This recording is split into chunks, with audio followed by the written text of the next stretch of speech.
Aujourd'hui, on va aborder le premier sujet qui sera un sujet d'une série de plusieurs vidéos qui sera basée sur la schizophrénie. La schizophrénie, c'est un sujet que j'avais vraiment envie d'aborder dans cette vidéo tout simplement parce que c'est un sujet qui me touche énormément depuis des années. Donc, sans plus tarder, on va commencer. J'ai voulu commencer à parler de la schizophrénie, c'est tout simplement parce que pour moi, c'est la maladie qui est la moins bien représentée et la moins bien connue à ce jour. C'est-à-dire que ce soit au cinéma, dans les séries, dans les livres, etc., la schizophrénie est souvent très mal expliquée et on confond souvent cette maladie avec le dédoublement de personnalité. Donc la schizophrénie, ce n'est pas avoir un dédoublement de personnalité, de se voir autrement que l'on est vraiment.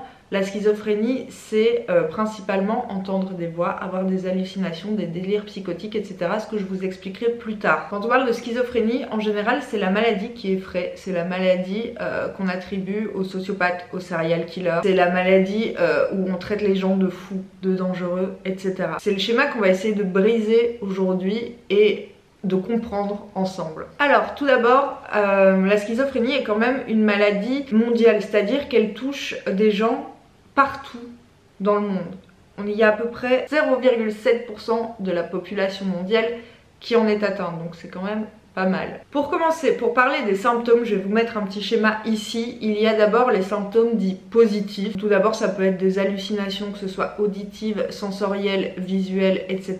Et ça peut être aussi des délires, c'est-à-dire des pensées qui sont totalement en dehors de la réalité. Il y a les symptômes dits négatifs aussi. Ce sont des symptômes que l'on peut retrouver un peu partout. Ça ne veut pas dire que tout le monde est schizophrène, mais c'est des symptômes que l'on remarque, en tout cas chez les schizophrènes, à plus ou moins grande échelle. Ça dépend du type de personne car chacun est unique et même les schizophrènes sont uniques. Donc dans les symptômes négatifs, il y a la difficulté d'adaptation sociale, la difficulté d'exprimer ou de ressentir une émotion et la difficulté de motivation. Il y en a d'autres, je vous l'afficherai ici, je vous mettrai des liens également en barre d'infos. Ensuite il y a la désorganisation, donc c'est la perte de contrôle dans tout ce qui est pensée, acte, même au niveau du corps, que ce soit dans tout, c'est l'incapacité à avoir des actions concrètes en fait, que ce soit dans tout, par rapport aux femmes, à la famille, aux amis, par rapport au travail, etc.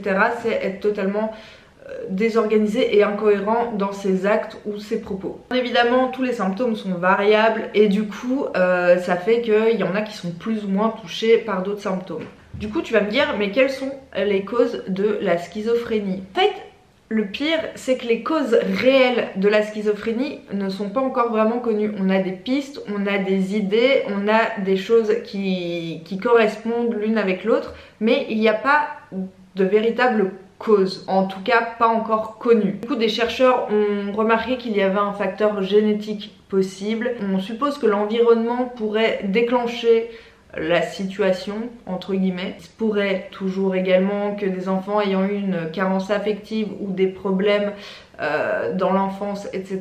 soient plus sensibles à ce type de maladie. Mais il faut de toute façon qu'il y ait une prédisposition génétique pour que la schizophrénie se déclenche. À Skip aussi, l'environnement peut contribuer au déclenchement de la schizophrénie, mais ça je pense que c'est limpide finalement. Et ensuite, l'idée reçue principale, les drogues peuvent contribuer au déclenchement de la schizophrénie, mais ce sera jamais le facteur qui fait que tu deviens schizophrène, tout simplement parce que c'est une prédisposition génétique, comme je vous l'ai dit. C'est-à-dire que quand le fœtus se développe dans le ventre de sa mère, il se peut qu'il y en ait tout simplement qui ne se développent pas exactement comme les autres. Donc les bébés qui ont déjà des prédispositions à la schizophrénie, en fait, ont déjà des particularités de leurs neurones. Donc en gros, le cerveau du bébé est déjà différent dès le 3e trimestre, mais on ne remarquera la schizophrénie qu'à partir de l'adolescence.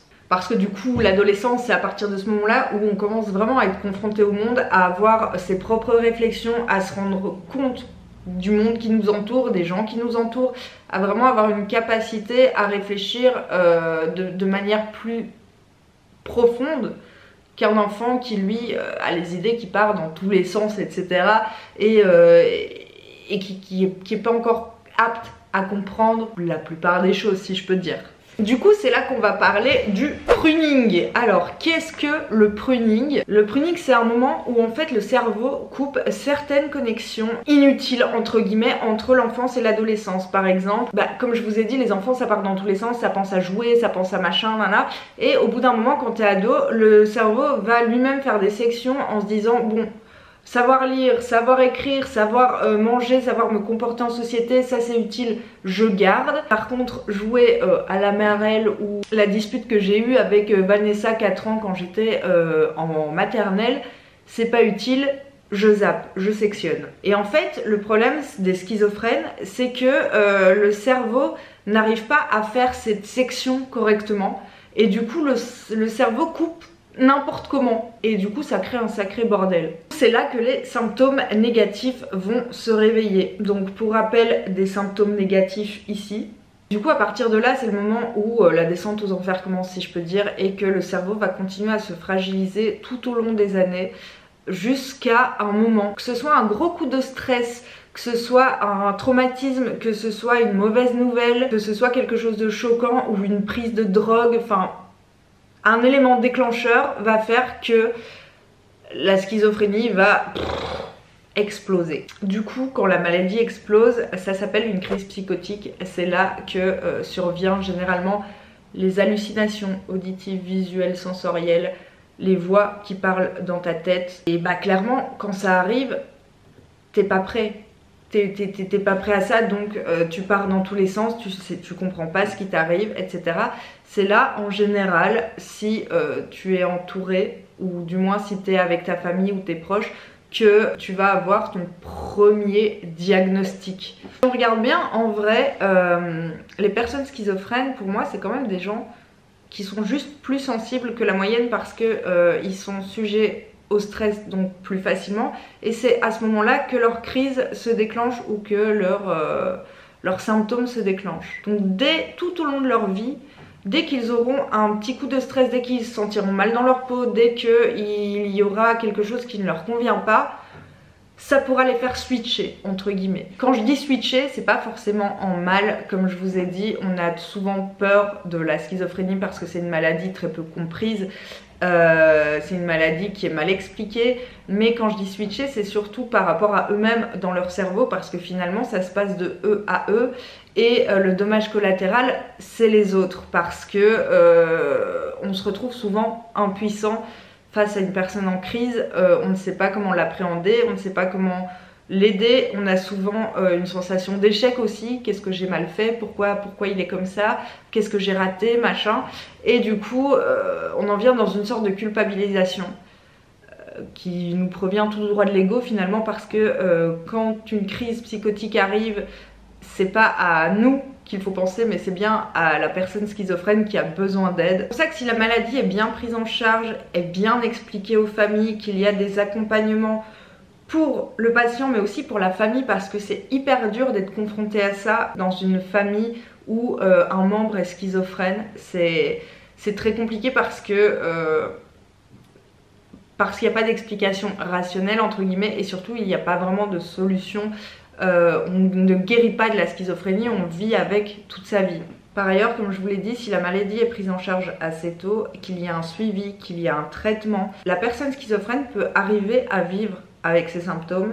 La personne schizophrène peut comprendre et savoir faire la différence des voix qui lui parlent et de ce qu'est réellement la réalité. Et du coup faire le tri dans sa tête et l'éviter de vriller tout simplement ou de partir loin et de faire des conneries. Parce que oui, à terme, si on ne soigne pas un schizophrène, c'est ce qui peut arriver. Les crises peuvent être de plus en plus fortes. Les crises peuvent être de plus en plus violentes et surtout compliquées à gérer parce que ça doit être fatigant de vivre tout ça au quotidien. Et le problème, c'est pas là encore la prise en charge des parents, c'est surtout le fait que le patient accepte ou non d'être soigné. Parce que un schizophrène, quand il a un premier délire psychotique, il comprend pas qu'il est schizophrène, il comprend pas que c'est pas la réalité. Et surtout, les voix qui lui parlent, les choses qu'il entend, etc. peuvent le convaincre que lui est dans le vrai et que tout le monde autour est contre lui. C'est une sorte de paranoïa, si je peux dire, augmenter. Donc si sa famille commence à lui expliquer, écoute, tu es schizophrène, il va falloir que tu te soignes, ce n'est pas grave, que les médecins lui expliquent ça aussi, le schizophrène, qu'est-ce qu'il va se dire? Il va se dire, mais en fait, ils sont en train tous de se liguer contre moi, ils veulent me faire tomber alors que moi j'ai la solution et que je suis la seule personne qui peut sauver le monde. C'est ce qui s'appelle donc des délires. Qu'est-ce qui provoque le délire au-delà des hallucinations? C'est quelque chose qui s'appelle le biais de raisonnement. Alors le biais de raisonnement, c'est tout simplement une manière de raisonner en fonction des éléments dont tu disposes. Alors pour prendre un exemple, par exemple tu fais à manger à ton mec, tu le sers et t'es super contente, t'es super fière de lui avoir fait à manger, etc. Lui il goûte et il dit ouais ça manque d'épices. Et toi tu le prends super mal parce que tu penses qu'il dit que ton plat est dégueulasse, parce que du coup tu tires des conclusions hâtives sur une dispute dont tu n'as pas tous les éléments, alors qu'en fait peut-être que le mec il est juste gêné que tu lui aies fait à manger et que du coup il essaye de trouver un truc pour te charrier, ou tout simplement il manque juste d'épices, mais au-delà de ça ton plat est super bon. Voilà, c'est un exemple un peu bancal, mais je pense que vous avez compris. En fait, c'est tirer des conclusions hâtives sans avoir tous les éléments dont tu disposes, ou sans chercher le reste des éléments dont tu disposes. C'est ça le biais de raisonnement. Et du coup, le biais de raisonnement chez le schizophrène, il est très altéré tout simplement parce que ils n'ont pas tous les éléments en main pour comprendre les choses qui arrivent devant lui. Et ça peut être des trucs hyper bateaux, ça peut être simplement quelqu'un qui lui passe un coup de téléphone en lui disant oui t'as rendez-vous à Pôle emploi le 2 mars à 15 h, et lui dans sa tête il va être persuadé qu'en fait c'est quelqu'un qui se fait passer pour Pôle emploi et qu'il y aura un piège le 2 mars à 15 h parce que il a pas reçu de courrier de Pôle emploi qui lui confirme le rendez-vous, etc. Et du coup il part en vrille dans sa tête en s'imaginant plein de choses. Donc c'est ça le biais de raisonnement qui est erroné chez les schizophrènes. En fait la schizophrénie, si on y réfléchit bien, c'est simplement une incompréhension des signaux que nous envoie notre cerveau. C'est-à-dire qu'un schizophrène ne va pas comprendre quand c'est lui qui parle, quand c'est lui qui fait des gestes, quand c'est lui qui pense. Il va toujours associer ça à ses hallucinations, à ses délires sensoriels, à les voix qu'il entend dans sa tête, sans pour autant se rendre compte que c'est lui qui fait des actes. C'est pour ça que tu vois souvent des schizophrènes qui parlent tout seuls, etc. Et tout bas bien évidemment, et qui fait des gestes un peu chelous. En fait c'est tout simplement ça, c'est son cerveau qui n'est pas apte à reconnaître que ce sont ses propres muscles qui bougent, que ce sont ses propres... que ce sont ses gestes à lui. Il est incapable de s'en rendre compte, et tout ça se cristallise par tout ce qui est délire, hallucination auditive, sensorielle, etc. Voilà. Le principal problème avec la schizophrénie, c'est que ça ne se soigne pas. On vit avec les symptômes toute notre vie, mais il y a moyen de les gérer, apprendre à les contrôler, apprendre à les déceler. Et tout ça, ça passe par une prise en charge le plus tôt possible. Et j'insiste là-dessus, c'est hyper important, même si je sais que c'est hyper compliqué. Si vous avez un proche dans votre entourage qui souffre de schizophrénie, ou du moins qui en a tous les symptômes, ou que vous connaissez quelqu'un qui est désemparé face à une connaissance à elle qui souffre aussi de ces symptômes, n'hésitez pas à partager cette vidéo ou à leur envoyer des liens concernant la maladie, parce que pour le patient, pour la personne schizo, c'est important, je pense, de la prendre en charge et de l'aider à alléger tout ce qu'elle a dans son cerveau, parce que t'imagines, enfin nous on a déjà eu, je pense que c'est arrivé à tout le monde lors d'une grosse fatigue, ou lorsque t'as pas dormi pendant 2 jours, tu commences à avoir des halus tellement t'es fatigué, et même à entendre des voix de temps en temps, mais c'est minime, et déjà là c'est pas très rassurant, tu te dis qu'est-ce qui déconne chez moi.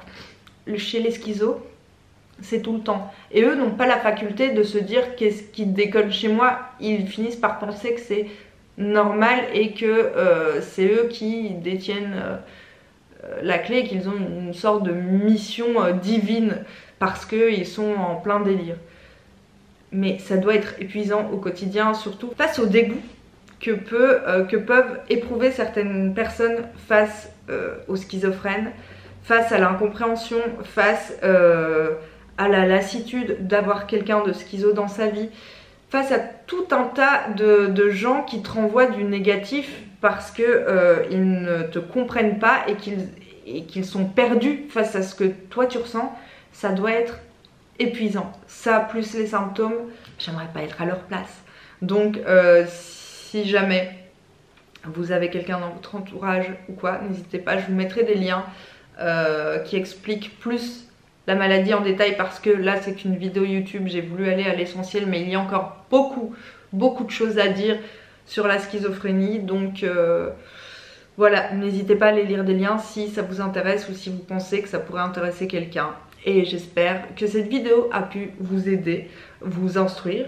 Et voilà, n'hésitez pas à vous abonner, à activer la petite cloche. Putain, ça m'avait manqué de dire ça les gars. Pouah, c'est faux. Et sur ce, je vous dis à très vite, à jeudi prochain pour une nouvelle vidéo.